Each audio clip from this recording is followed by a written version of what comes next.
प्रसाद, बाळा लवकर बरा हो आता. असं परक्याच्या घरात किती दिवस राहायचं आपण? राजू, सूर्या बरा आहे का ग आता? भाग्याने खरंच चुकीचा निर्णय घेतला बघ. इथवर आलेली लढाई एका गोष्टीमुळे संपवावी लागते. ही गोष्ट सूर्य आणि तुळजाच्या मनाला चटका लावून जाणारी आहे बघ.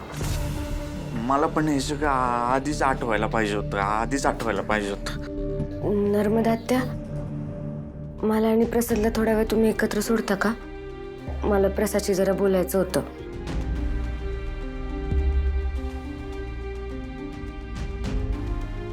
प्रसाद, मला तुझ्याशी महत्वाचं बोलायचं आहे.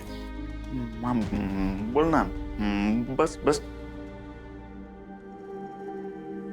प्रसाद, घरात लय विचित्र गोष्टी घडताय. तो जालिंदर सगळ्यांच्या जीवावर उठलाय. कोर्टाच्या निर्णयावर सगळं अवलंबून आहेच, पण तो हैवान जर सुटला ना तर या घरावर खूप मोठं संकट येणार आणि या सगळ्याला तोंड द्यायला आम्हाला लय अवघड जाणार आहे. पण ह्या सगळ्यात मला माझ्या मनातल्या गोष्टी मनात नाही ठेवायच्यात. बोल ना. माझी आई म्हणते मनात काहीच ठेवायचं नसतं. तुला आठवत असेल तर आमच्या घरात माझ्यासाठी तुझं स्थळ आलेलं, पण त्या आधीपासूनच मला तुझ्याबद्दल काहीतरी वाटायचं.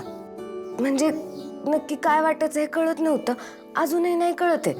पण तू ना वेगळ्यास एवढं मात्र कळतं.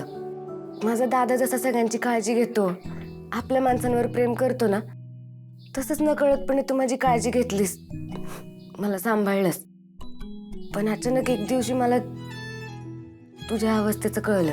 मला लय वाईट वाटलं ऐकून. पण ह्या सगळ्यामुळं माझं तुझ्याबद्दलचं मत नाही बदललंय आणि तुझ्याविषयी वाटणारी भावना सुद्धा. मला पण तू खूप आवडतेस.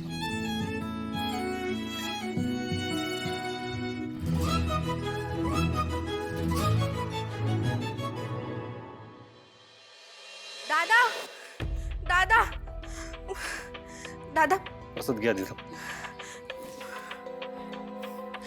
दादा, हे समजा खरं आहे का?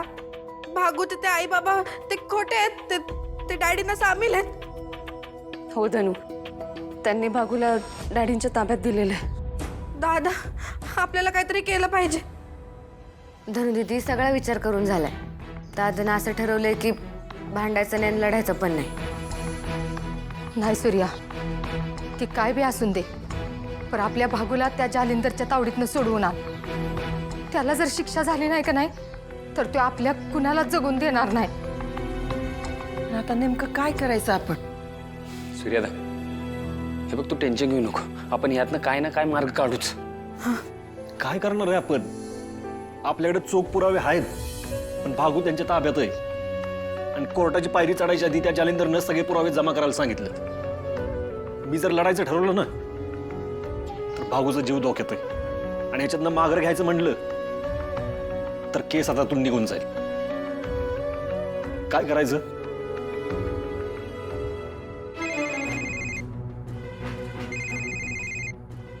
तुळजात जालिंदर बघ काय म्हणतात ते. हॅलो. अरे आवाज लेच खाली गेला हो तुमचा सूर्यकांतराव. फोन आसाठी केला होता का तुम्ही ते वकील बाई त्यानं सांगितलं नाही का केस मागे घेतली? सांगित, पण तू सुटल्यावर भागूला सोडशील याचा काय भरोसा? मी तुझ्यावर विश्वास नाही ठेवू शकत. आम्हाला जेव्हा एखाद्या माणसाला मारायचं असतं तेव्हा आम्ही कसं मारतोय तुला वेगळं सांगायची गरज नाही. आम्हाला शालनसारखं तडपवून मारायला आवडतं. आता त्या लहानग्या पोरीला तसं मारून काय मिळणार आम्हाला? हा, आता त्या मालनला आम्ही जिवंतच सोडलं, ही चूक झाली. पण तो प्रश्न बी आता निकालात निघाला. बा, आम्ही सुटलो किती बेगरच होणार आहे. यापेक्षा मोठं मरण कुठलं नाही का? तो आता त्या वकीलबाईकडे जा, केस मागे घे.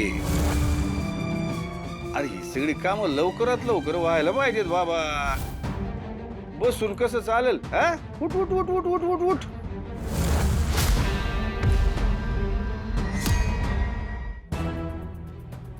काय झालं सूर्या?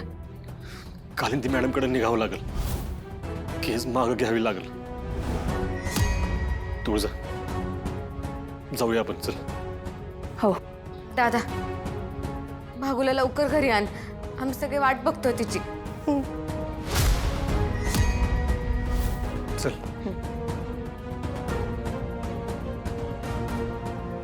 कालिंदी मॅम, तुम्ही? सूर्यकांत, काल रात्री तुम्ही मला म्हणालात की जालिंदर निंबाळकरांच्या गाडीचं फुटेज मला मिळालेलं आहे आणि त्याच्यानंतर तुम्ही माझे फोन घेणंच बंद केलं. काय झालं? मॅम, ही केस आम्हाला मागं घ्यायची.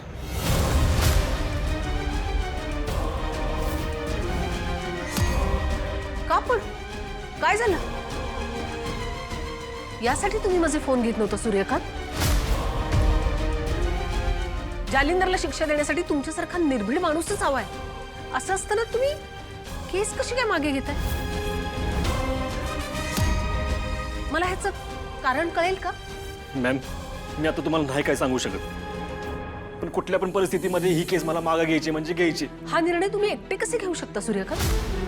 ह्या केससाठी मी दिवस रात्र एक करते आणि तुम्ही असा एकट्याने हा निर्णय घेऊन मोकळे झालात तुम्ही? मला माहितीये जालिंदरला शिक्षा व्हावी म्हणून माझ्या बरोबरीने तुम्ही प्रयत्न केलेले आहेत. असं काय घडलंय की तुम्हाला ही केस मागे घ्यावीशी वाटते? मॅम, तुम्ही आमच्यासाठी जे काय केलं ना त्याच्यासाठी मी आयुष्यभर तुमचा आभारी राहील. तुम्ही आपण सगळेजण आमच्या कुटुंबासाठी लढतोय, पण उद्या जाऊन हे कुटुंबच राहिलं नाही तर मिळालेल्या यशाचं काय करू मी? म्हणजे तुळजा, काय झालंय मला कळेल का?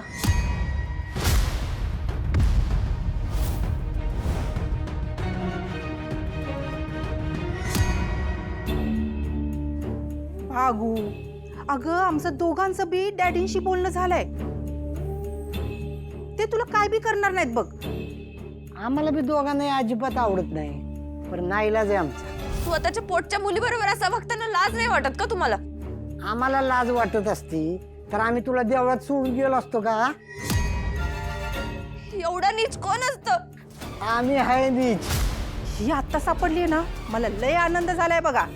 आपल्याकडे असताना हिला इकायचं म्हणलं असतं ना तरी बी एवढी किंमत मिळाली नसती आपल्याला. आता आपल्याला चांगली रक्कम मिळते. या तुमच्याशी रक्ताचं नातं आहे माझं.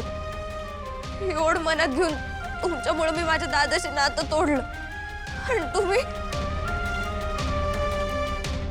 रड पोरी रड, आता तुला आयुष्यभर रडायचंच आहे आणि आम्हाला प्यायचंय.